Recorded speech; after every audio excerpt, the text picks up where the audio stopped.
de la connexion avec l'adoration de Dieu. Par la grâce de Dieu, cette semaine j'étais à Tuxtla Gutiérrez Chiapas, partageant avec une église de cette ville et les frères m'ont très gentiment donné l'occasion de visiter le canyon du Sumidero. J'y étais déjà allé, mais c'était il y a de nombreuses années, quand j'étais enfant, mais cette fois, j'ai pu vivre cette expérience doublement spéciale. Ce fut une expérience doublement spéciale car un jour, j'ai visité le canyon du Gouffre d'en haut et j'ai vu la vue depuis le haut des pentes et le lendemain, j'ai pu voir le canyon depuis le point de vue d'en bas, depuis le niveau de la rivière lors de la promenade en bateau. D'en haut ou d'en bas, ce lieu impressionne par sa majesté, sa grandeur et sa beauté. D'en haut, voir la vue panoramique vous fait voir son étendue et sa beauté. D'en bas, on ressent la grandeur de ces rochers et on se sent si petit, si minuscule devant une telle majesté de la création. En étant dans cet endroit, une réflexion m'est venue au cœur. D'en haut ou d'en bas, cet endroit est majestueux et grand et je suis petit et minuscule, et la Bible enseigne que le Créateur de toute cette merveille quand il parle, les montagnes tremblent, s'effondrent et ils fondent devant notre grand Dieu. En d'autres termes, si cela me paraissait immense, combien est infiniment plus grand celui qui, rien qu'en le disant, avec la puissance de sa parole, a donné existence à tout, ce que nous voyons et même à ce que nous ne voyons pas, au ciel et sur la terre.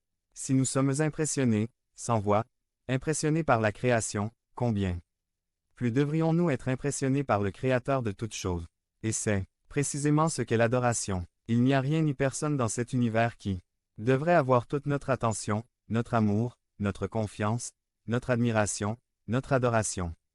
Pour faire référence à cette attitude et à cette action consistant à reconnaître la grandeur de Dieu et à voir cette réalité dans nos paroles, nos actions et nos pensées, nous utilisons le mot adoration. Le mot culte est un mot très fort. L'adoration englobe de nombreuses idées. Aimer, chérir, glorifier, exalter, louer, faire confiance, obéir, reconnaître, honorer, servir, respecter, craindre, sanctifier, etc. C'est le mot le plus fort que vous puissiez utiliser pour désigner Dieu. Illustre. Comme, en espagnol, je t'aime et je t'aime. L'adoration est l'attitude et l'action la plus importante qu'un être humain puisse montrer envers Dieu. En fait, l'adoration définit le but de notre vie. Nous pourrions dire que nous avons été créés pour adorer. Nous avons été créés pour glorifier Dieu. L'adoration n'est pas seulement une autre chose que je fais. Peut-être pensons-nous que l'adoration est une activité que nous pratiquons dans le cadre de notre emploi du temps chargé. Ce n'est pas comme ça.